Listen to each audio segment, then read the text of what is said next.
Vamos inaugurar um quadro novo aqui, que é o quadro de indicação de leituras. A pedido da comunidade que se forma em torno do meu perfil no Instagram, e se você não segue, siga agora, @gabriel.kanashiro. A pedido dessa comunidade, eu decidi indicar livros e eu preciso te dar 2 recados. O primeiro é: os livros que eu indicar aqui são livros que eu li. E quais são os livros que eu leio? São livros que eu julgo úteis, porque essa é a minha relação com a leitura. Eu leio para resolver problemas ou para melhorar coisas na minha vida. Eu não leio para adquirir cultura em sua maioria.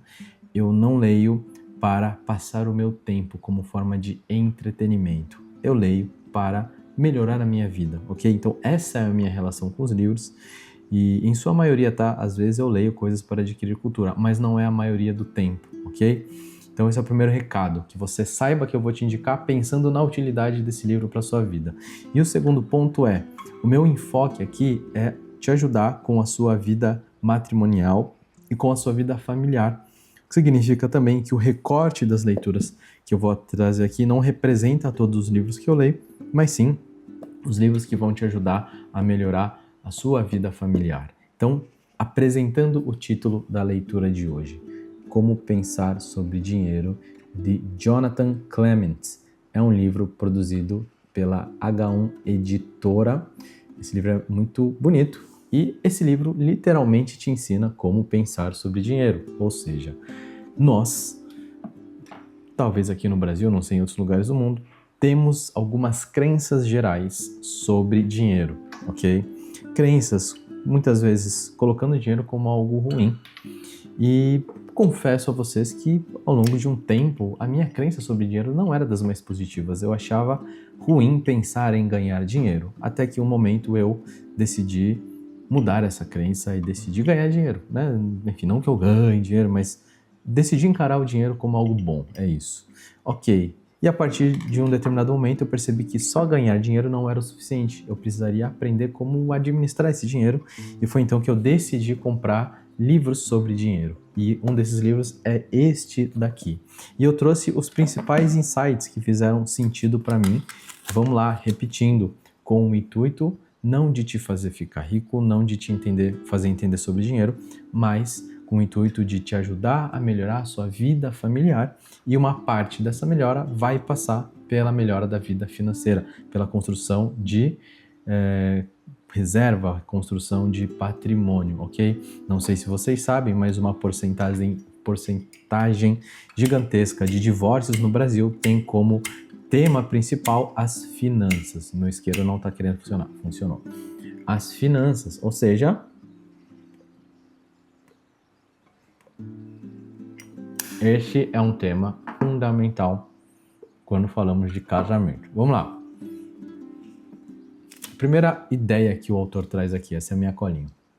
Ele traz a ideia de qual é a relação entre dinheiro e felicidade, e ele expõe aqui que a felicidade ela não está atrelada ao consumo de coisas, mas sim a viver experiências. E aqui eu preciso fazer um parênteses, né? Viver experiências não significa pular de paraquedas, viajar para Disney, ir para as Ilhas Maldivas, não necessariamente, mas viver experiências que façam sentido para você enquanto indivíduo, e ele frisa bastante a família aqui também, eu achei bom isso.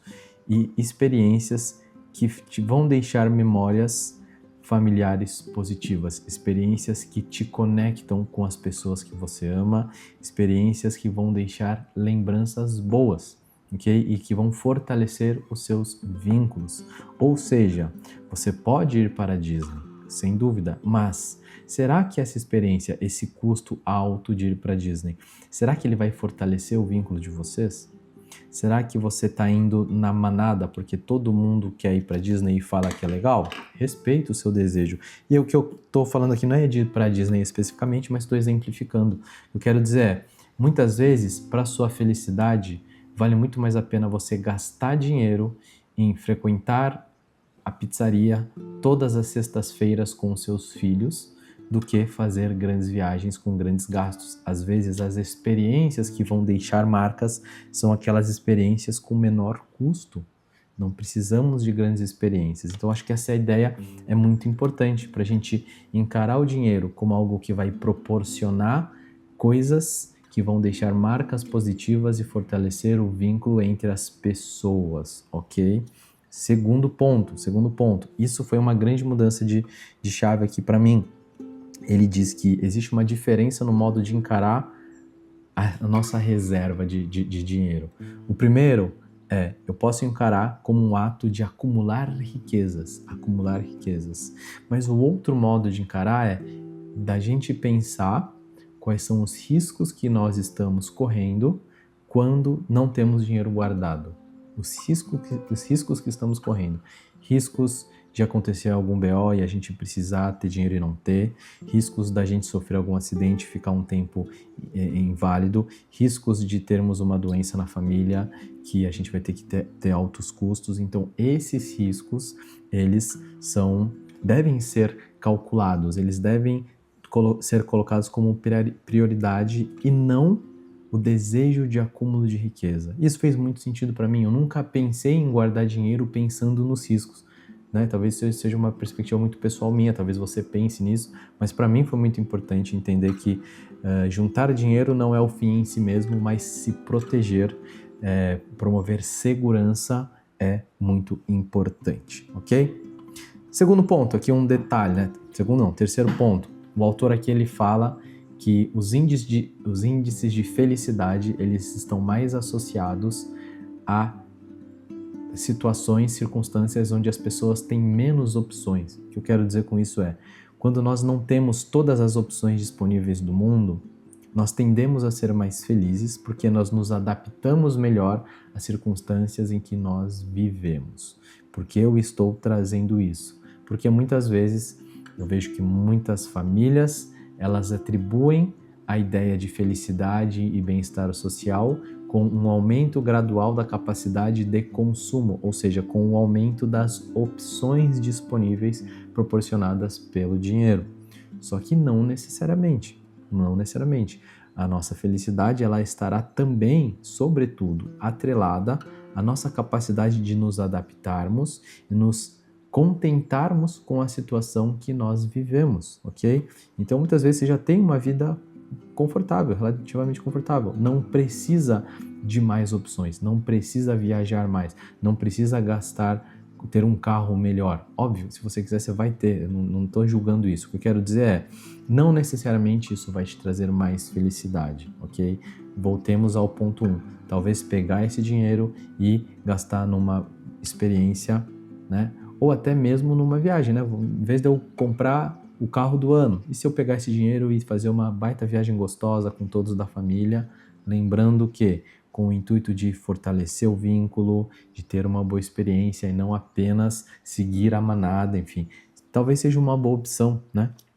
E por fim, o último ponto que eu quero deixar aqui é que ele traz estudos de 2 psicólogos, que eu não vou lembrar o nome aqui, que eles possuem uma teoria de que uma parte considerável da felicidade humana está em 3 necessidades, no atendimento de 3 necessidades. O primeiro, necessidade de ser competente em algo, necessidade de ter autonomia e necessidade de pertencimento a um grupo ou a uma comunidade.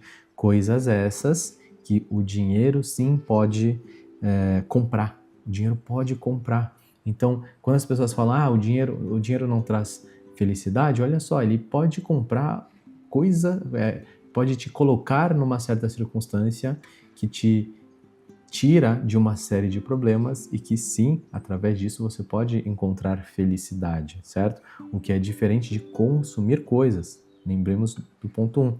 Consumir coisas é diferente de você atender essas necessidades. Necessidades de ser competente em algo, de ter autonomia e de pertencer a uma comunidade ou a um grupo. Olha só, competência. O dinheiro pode te proporcionar um investimento na sua qualificação, no investimento e desenvolvimento das suas habilidades, de você comprar livros, comprar cursos, comprar formações para se sentir cada vez melhor no que você se propõe a fazer. Ok, segundo ponto, desejo de autonomia. o dinheiro pode te proporcionar não precisar depender de um chefe, desculpa o termo, pau no cu, que vai, né, ter uma postura abusiva. O dinheiro vai te proporcionar com que você não precise depender de um trabalho lá no futuro, quando você for se aposentar, que você não tenha que trabalhar com coisas que não fazem sentido para você, enfim, e que você consiga ter uma certa liberdade através do dinheiro. E por fim, pertencer ao grupo ou uma comunidade. O dinheiro ele pode te tirar de uma situação social prejudicial, de uma situação social onde os valores morais, a conduta, os riscos, eles não estão mais presentes. Ele pode te tirar dessa condição, né? De te colocar numa condição melhor. Então, são coisas que o dinheiro faz sim e contribuem para a nossa felicidade. Então, em resumo, é isso que me impactou desse livro aqui, né? E percebam, os pontos que eu levantei são aqueles pontos que vão beneficiar a sua família. E perceba uma coisa, o modo como a gente encara o dinheiro, no fundo, é fruto do modo como a gente encara a felicidade. E se você vive numa família, a felicidade vai estar atrelada à segurança, à estabilidade, a experiências familiares e não com consumo. Então, se você tem responsabilidade sobre a sua família, eu sugiro que você comece a estudar sobre dinheiro e comece a mudar o modo como você encara o dinheiro, que você comece a entender, no fundo, como pensar sobre dinheiro, ok? Quero saber o que você acha, se você já leu esse livro, se você não leu, o que você acha das ideias que eu trouxe aqui. E se você gosta desse formato, se você gostar, comenta aqui embaixo, eu quero muito saber. Eu gosto de ler, eu gosto de compartilhar aquilo que eu aprendo. Então, se vocês gostarem desse tipo de formato, vai ser muito gratificante para mim, porque eu vou gostar muito de fazer, certo? É isso, nos vemos em breve num próximo vídeo. Um grande abraço.